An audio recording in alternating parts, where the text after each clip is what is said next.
جب اللہ کے در سے معجزوں کی صورت میں مدد آنے والی ہوتی ہے تو یہ تین نشانیاں بار بار ظاہر ہونے لگتی ہیں۔ اللہ تعالیٰ نے قرآن کریم میں فرمایا، اللہ کسی قوم کی حالت تب تک نہیں بدلتا جب تک کہ وہ خود اسے نہ بدلیں جو ان کے دلوں میں ہے۔ اللہ صرف اپنی طاقتوں کے ساتھ آپ کے حالات کو اچھے سے برا یا برے سے اچھا نہیں کرتا۔ اللہ صرف اپنے حکمتوں کے ساتھ آپ کی سختیوں کو آسانیوں میں یا آپ کی آسانیوں کو سختیوں میں نہیں بدلتا۔ آپ کو سب سے پہلے خود کو بدلنا پڑتا ہے، پھر ہی اللہ بھی آپ کی مدد کرتا ہے۔ اللہ نے آپ پر بندشیں نہیں لگائیں۔ اللہ نے آپ کو ہر لحاظ سے خود مختاری بخشی ہے کہ آپ جو چاہیں اپنے لیے منتخب کر سکتے ہیں۔ تو اب اگر آپ ان چیزوں کا انتخاب کرتے ہیں جن سے اللہ نے روکا ہے تو پھر ان کے برے نتیجے پر بھی اللہ کو بلیم نہیں کر سکتے۔ اگلی 4 نمازوں کی توفیق تب ہی ملے گی جب پہلے ایک نماز پڑھی ہوگی۔ قرآن تب ہی سمجھ میں آئے گا جب روز اسے پڑھنے کی کوشش کی ہوگی۔ نیتیں عمل سے زیادہ اہم ہوتی ہیں۔ آپ کی ایک نماز اس نیت سے پڑھ کر دیکھیں کہ اللہ آپ کو باقی نمازوں کے لیے بلا لے گا، پھر اللہ واقعی آپ کو اگلی نمازوں کی طاقت دے دے گا۔ آپ قرآن کی صرف ایک آیات روز اس نیت سے پڑھ کر دیکھیں کہ اس کے ذریعے میں نے اللہ سے بات کرنی ہے، تو پھر آپ کو نہ صرف اللہ کی ان باتیں نظر آنے لگیں گی بلکہ سمجھ بھی آنے لگیں گی۔ یہ جو دل ہے نا، عبادتوں کے سارے معاملات اس دل سے ہی شروع ہوتے ہیں، تو پھر محسوس کریں کہ یہ دل آپ سے کیا کہتا ہے۔ کیا یہ واقعی ہدایت مانگتا ہے؟ یاد رکھو، آپ کو 1000 ٹکڑوں میں توڑ دے گا تاکہ آپ کو یہ احساس ہو سکے کہ آپ کتنے مضبوط ہیں۔ وہ آپ کو زندگی میں آزمائشیں اور مشکلات میں لائے گا، صرف یہ بتانے کے لیے کہ آپ کو کس طرح درد اور پریشانیوں کا مقابلہ کرنا ہے۔ مجھے لگتا ہے کہ ہم جس تکلیف میں اور مشکل وقت سے گزر رہے ہوتے ہیں اس کے بارے میں سوچنے کا یہ بہت ہی خوبصورت طریقہ ہے کہ وہ کسی انسان پر اتنا بوجھ نہیں ڈالتا جو برداشت نہ کر سکے۔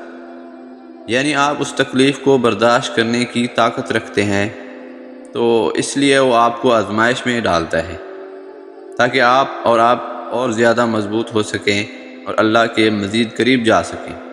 اللہ تمہیں تمہاری دعاؤں سے آزماتا ہے، وہ تمہیں ہر اس چیز سے آزماتا ہے جو تمہاری دعاؤں کا حصہ ہوتی ہے، کیونکہ دعاؤں میں وہی رہتے ہیں جن سے تمہیں بے پناہ محبت ہوتی ہے۔ تم سوچ رہے ہوگے کہ جب دعائیں معجزوں کے لیے بنائی گئی ہیں تو پھر اللہ انہیں تمہارے لیے آزمائش کیوں بنا دیتا ہے؟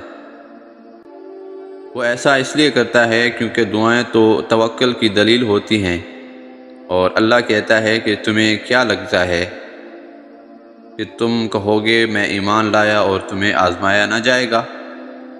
جب تم یقین کا دعویٰ کرتے ہو تو سب سے پہلے اس یقین کی گواہی تمہارے دل سے لی جاتی ہے، اور اس لیے ہر اس شے کو تم سے دور کر دیا جاتا ہے جس کے بغیر تمہارے دل دھڑکنے کا تصور بھی نہیں کر سکتا۔ تمہاری سانسوں کی وجہ چھین کر اللہ دیکھتا ہے کہ کیا اتنا توکل ہے تمہیں اس پر کہ تم اس پر یقین رکھ کر سانسیں لیتے ہو، اور جب تم اس کی رضا کے لیے یہ بھی کر گزرتے ہو تو وہ بھی تمہاری رضا کے لیے کن کی ہر حد سے گزر جاتا ہے۔ اللہ ان دعاؤں کو کبھی نہیں بھولتا جو تم نے اس کی رضا کے لیے قربان کر دی ہوں۔ اللہ کے لیے جو کھو دیا جائے وہ کبھی بھی کم نہیں ہوتا، وہ پلٹ کر واپس ضرور آتا ہے، تمہاری ادھوری دعاؤں کی قبولیت بن کر، تمہارے درد کا اجر بن کر۔ اللہ سے کی گئی تمہاری دعاؤں کا وفا صلہ بن جاتا ہے۔ اور جانتے ہو کون سی 3 خاص نشانیاں ہیں جو اللہ کی مدد آنے سے پہلے ظاہر ہوتی ہیں؟ سنو، تمہیں یوں ہر بار یقین آ جانا، تمہارے دل میں ہر بار امید کا آ جانا، اور پھر تمہارا دعائیں مانگنا اس بات کی دلیل ہے کہ اللہ کے در سے مدد جلد تم تک پہنچنے والی ہے، معجزات کی صورت میں، اور صرف اللہ ہی ہمیں تھام سکتا ہے، سہارے دے کر اٹھا سکتا ہے۔ بندے کے سارے واقعی بہت ہی بڑے کمزور ہوتے ہیں، خواہ اس کی مخلص بندوں ہی کیوں نہ ہوں۔ جب آپ گر جاتے ہیں تو وہی ہر پتے تک کی حرکت سے بھی واقف رب وہ علیم ہی آپ کی حالت جانتا ہے۔ وہ الودود آپ کو ڈھارس دیتا ہے، وہی رحیم آپ کو گناہوں کی اس دلدل میں بہت اندر تک ڈوبنے سے بچا لیتا ہے۔ وہ الغفور آپ سے گناہوں کی بوجھ ہٹا کر آپ کو وقار سے چلنا سکھاتا ہے۔ وہ جب آپ کا دل ڈوب رہا ہوتا ہے، وہ جب آپ اس کو کھو دینے سے ڈر رہے ہوتے ہیں، وہی المومن آپ کو اس خوف سے امن دیتا ہے۔ وہ العزیز بندے کے عیب چھپا کر اسے بندوں میں معزز کر دیتا ہے۔ وہ ملک الملک ہے، وہ بادشاہوں کا بادشاہ ہے، پر اتنا نرم دل، اتنا محبت کرنے والا، اتنا خیال رکھنے والا کہ اپنے حقیر گناہگار بندوں کے بھی اتنا قریب ہے۔ کیا اس جیسا کوئی اور بھی ہے کوئی اس کا نام، اس کا اہم مثل، اس کا ہم صفات؟ ایسا کوئی بھی نہیں ہے۔ کیا اس کے سوا کبھی کسی اور سے بھی ہمیں کچھ ملا ہے؟ کوئی خیر، کوئی سہارا، کوئی مدد؟ پھر جب ہم نادان انسان اپنے جیسے انسانوں سے امید رکھتے ہیں نا، تو بات یہ ہے کہ ہم نے اس کی قدر ہی نہیں پہچانی۔ کوئی ہے یا نہیں، پر تمہارا خدا تو ہے، تم اس کی ذات پر یقین رکھو۔ کوئی نہیں سنتا تمہاری تنہائی میں بولنے والی آواز کو، کوئی نہیں دیکھ سکتا تمہاری مسکراہٹ کے پیچھے روندی آنکھوں کو۔ کیا وہ نہیں ہے تمہارا؟ تم خود بتاؤ، کیا یہ کافی نہیں ہے تمہارے لیے کہ خدا تم سے محبت کرتا ہے؟ کسی نے تمہیں چنا یا نہیں چنا، پر اس نے اپنی محبت کے لیے تمہیں چن لیا ہے۔ وقت ایک ایسی چیز ہے جو ایک دن تھم جائے گی، پر خدا پھر بھی ہوگا جیسے جو نکل جاتا ہے دسترس سے، تم پھر بھی اس کا دامن پکڑے رہتے ہو، اس امید سے کہ وہ واپس آ جائے گا اور تم جیسے ہو ویسے اپنا لے گا۔